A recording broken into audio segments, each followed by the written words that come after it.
Scientists, what would you say if I told you that I was going to show you the most exciting game that you could ever learn? Would you want to learn it? Even if I told you that once I teach it to you, you will want to play it over and over all day long. You probably will even forget about your computer games. The most exciting game ever. It's called Inertia. Do you want to learn it? Okay, here we go. I want you to close your eyes. Close them tight, no cheating. Okay, open them. You see that? Oh my God, isn't that amazing? That is the most exciting thing I have ever seen. It's amazing. Don't you want to play it? Don't you want to play it all day long? This is Inertia. You could teach it to all of your friends and you could all play together. Isn't that so cool? You know I'm just being funny. Inertia is a force, and in this case, it doesn't seem like a force because the marker is just resting on my hand. When we're talking about inertia, we say that objects are at rest. And the thing with inertia is that objects don't move unless another force is applied to them. So in order to get anything to happen to this marker, I actually have to give it some force. I'm going to give it a push with my hand, and then a different force will take over. Do you know what the force is that takes over, that caused the marker to go out and then down? Think about that, scientists. What is that force that pulls everything toward the center of the earth? Inertia can be a little confusing because it talks about two states. Like I showed you with the marker, an object at rest is going to stay at rest unless another force is applied to create motion. But inertia can also mean that once something is in motion, it's going to stay in motion unless another force acts on it to stop that motion or change the direction. Now, in this case, I have it in my hand, and there's another force that we will be exploring next week called friction, the stick rubbing against my hand, that eventually stops the wheel from spinning.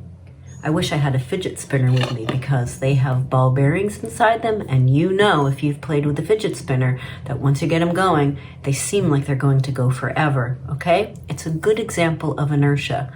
But let me show you another example of inertia with some eggs, and you can try this too. Do you know what the difference is between a regular egg and a hard-boiled egg?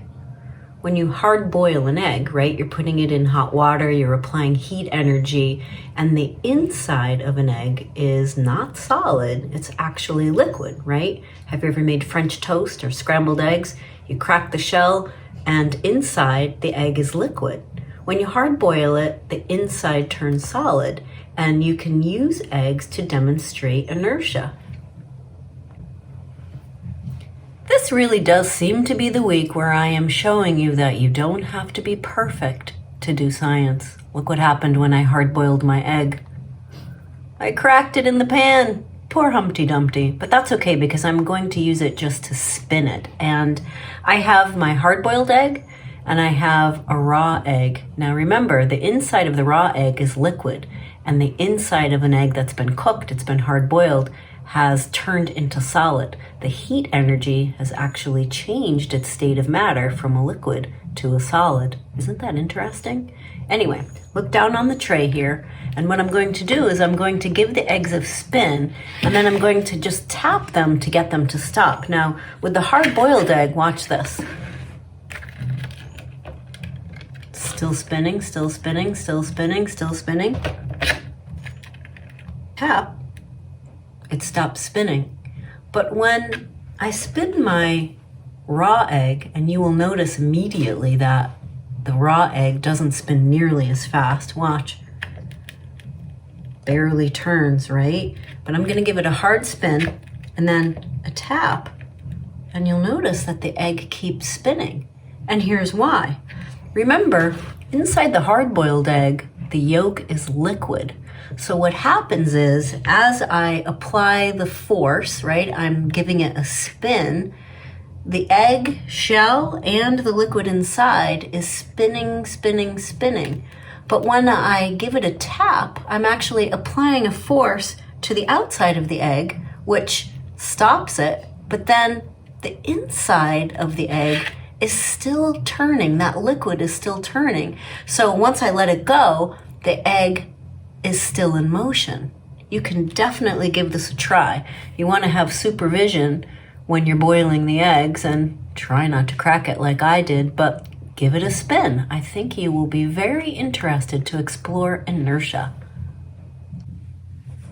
Remember when I started with that really exciting game of inertia?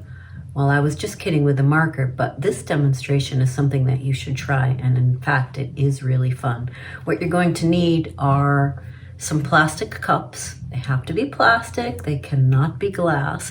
It doesn't matter if they're big cups or little cups, but you need to have some index card or some thick paper or some playing cards that you can put on top of them, okay? And what I'm going to do is I'm going to build a tower of my cups, and there's going to be an index card between the cups.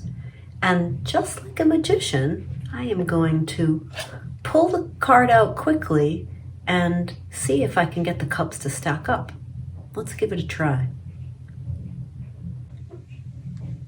So I made a tower using 4 of the plastic cups, and there's an index card between each one of the cups. And what I'm going to do is I'm going to pull them out quickly and see if I can stack up all 4 cups. Give me a countdown. 3, 2, 1. Ooh, nice. There's 1. 3, 2, 1. Ooh, look at the last one. Can she do it? 3, 2, 1. Ah, success. Give that a try, boys and girls. And I wanted to tell you that it doesn't matter if you stack them up this way. You can also stack them this way with the index card on the top. Doesn't matter what direction you can do, but how many can you get stacked up and successfully get to stack into each other? Scientists, I have one more thing. You know, with Miss Sherry, there's usually one more thing. Here's your challenge. I want you to explain the forces that we were exploring today. Now, our focus was inertia, but in each of those explorations, there were more forces at work than just inertia. And so it doesn't matter if you did the cup stacking, or if you tried the eggs, or you did the flicking of the pennies with the cards. I want you to draw a diagram of whatever exploration you did and label the forces. Where were you applying a force? What was the force? What other forces took over? Okay, I want you to do your best job at that, and I believe in you, scientists, and we'll look forward to seeing you next time. Okay, scientists, thanks for watching. Did you enjoy that lesson? Subscribe below to see more fun science videos. You can also become a member of PS Science on Patreon to support what we're doing. See you next time.